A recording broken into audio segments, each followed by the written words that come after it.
আল্লাহর একটি নাম পড়ুন, প্রকাশ্য এবং গোপনীয় সম্পদের মালিক বানিয়ে দিবেন। এটা আমি বলছি না, আলী রাদিয়াল্লাহু তাআলা আনহু বলেছেন। কানজুল উম্মালের 975 নম্বর হাদিসের ভিতরে আসছে, হযরত আলী রাদিয়াল্লাহু তাআলা আনহু বলেছেন, যদি কোনো ব্যক্তি অলওয়েজ আল্লাহ তাআলার একটি নাম পাঠ করতে পারে, তাহলে আল্লাহ পাক রব্বুল আলামিন তাকে প্রকাশ্য এবং গোপনীয় সম্পদের মালিক বানিয়ে দিবেন। প্রকাশ্য সম্পদের মালিক মানে হচ্ছে আল্লাহ তাআলা আপনাকে সম্পদ দান করবেন, আল্লাহ তাআলা আপনাকে গাড়ি বাড়ি দান করবেন। এবং গোপনীয় সম্পদ মানে হচ্ছে আল্লাহ তাআলা আপনাকে সুস্থতার নিয়ামত দান করবেন। আখিরাতে আল্লাহ তাআলা আপনাকে বিপদ আপদ থেকে হেফাজত করবেন। অর্থাৎ যে ব্যক্তি আল্লাহ তাআলার এই একটি নাম পড়তে পারবে, আল্লাহ তাআলা তাকে 4টি পুরস্কার দিবেন। কয়টি পুরস্কার? 4টি পুরস্কার। 2টি পুরস্কার আল্লাহ তাআলা দুনিয়াতে দিবেন এবং 2টি পুরস্কার আল্লাহ তাআলা আখিরাতে দিবেন। দুনিয়াতে যে 2টি পুরস্কার দিবেন, 1 নাম্বার হচ্ছে তার অভাব আল্লাহ তাআলা দূর করে দিবেন। আপনি অভাবে আছেন, কষ্টে আছেন, আল্লাহ তাআলা আপনার অভাব দূর করে দিবেন। আল্লাহ তাআলা আপনাকে কারো প্রতি মুখাপেক্ষী বানাবেন না। একটা কাঁচা মরিচের জন্য আপনি কারো কাছে যাবেন না। যদি আল্লাহ তাআলা আপনাকে সম্মান বাড়াতে চান, 1 নাম্বার হচ্ছে আল্লাহ তাআলা আপনার অভাব দূর করে দিবেন। নাম্বার 2, দ্বিতীয় নাম্বার হচ্ছে আল্লাহ তাআলা আপনাকে সমাজে প্রতিষ্ঠিত করবেন। আল্লাহ তাআলা আপনার ইজ্জত বাড়িয়ে দিবেন, আপনার সম্মানকে বাড়িয়ে দিবেন। এই 2টি পুরস্কার আল্লাহ তাআলা দুনিয়াতে দিবেন এবং আর 2টি পুরস্কার আল্লাহ তাআলা আখিরাতে দিবেন। 1 নাম্বার আল্লাহ তাআলা কবরের আযাব আল্লাহ তাআলা ক্ষমা করে দিবেন, বলেন সুবহানাল্লাহ। এবং দ্বিতীয় নাম্বার পুরস্কার আখিরাতে দিবেন, সেটা হচ্ছে আল্লাহ তাআলা বলবেন, উদখুলিল জান্নাতা বিরহমাতি, go to the paradise with my mercy, আমার দয়ায় তুমি জান্নাতে চলে যাও, বলেন সুবহানাল্লাহ। এই 4টি পুরস্কার দিবেন।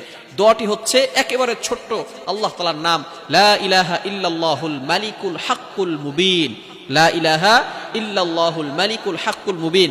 এই নামটা আমরা পড়তে পারবো না? যদি আমরা এই নামটা পড়তে পারি, আল্লাহ তাআলা 4টি পুরস্কার দিবেন, প্রকাশ্য গোপনীয় সম্পদের মালিক বানিয়ে দিবেন। আল্লাহ তাআলা আপনাকে সুস্থতার নিয়ামত দান করবেন, ইজ্জত সম্মান বাড়িয়ে দিবেন, অভাব দূর করে দিয়ে আল্লাহ তাআলা সম্পদের মালিক বানাবেন, সমাজে প্রতিষ্ঠিত করবেন, কবরের আযাব বন্ধ করে দিবেন।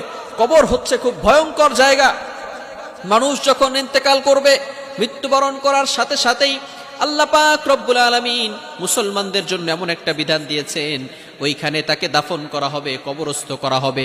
কবর দেওয়ার পরে যেখানে কোনো গাড়ি নাই, যেখানে কোনো বাড়ি নাই, যেখানে কোনো সাথী নাই, কোনো সঙ্গী নাই, বাতি নাই, কিচ্ছু থাকবে না, মানুষ পেরেশান হয়ে যাবে। যখন সকল মানুষ তাকে দাফন করে চলে যাবে, এমন সময় 2 জন ফেরেশতা মুনকার নাকির আসবে। আসার পরেই তাকে জিজ্ঞেস করা হবে, মার রব্বুকা, তোমার রবকে, ওমা দীনুকা, ওমান নবিয়ুকা, তোমার নবীকে, আতারিফু মান হাদার রাজুল, do you know this person, এই লোকটাকে চিনো। এই 3টি প্রশ্ন করা হবে।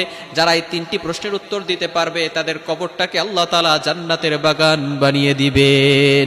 কিন্তু যারা এই 3টি প্রশ্নের উত্তর দিতে পারবে না, তাদের ব্যাপারে আল্লাহ পাক রব্বুল আলামিন ভয়ঙ্কর শাস্তির কথা বলে দিয়েছেন।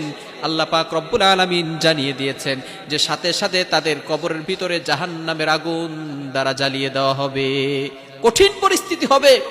এই জন্য যদি আমরা এই আমলটা করতে পারি এবং আল্লাহ তাআলার ইবাদত করতে পারি, তাহলে আল্লাহ পাক রব্বুল আলামিন কবর আযাবকে বন্ধ করে দিবেন এবং কিয়ামতের ময়দানে, in the day of judgement, আল্লাহ পাক রব্বুল আলামিন আমাদেরকে বিপদ আপদ থেকে হেফাজত করে আল্লাহ পাক রব্বুল আলামিন আমাদের জন্য জান্নাতের বাগান বানিয়ে দিবেন।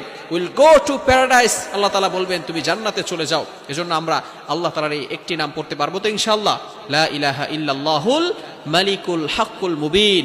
আল্লাহ তাআলা আমাদের সকলকে এই আমলটা করার তৌফিক দান করেন। সকলে বলেন আমিন।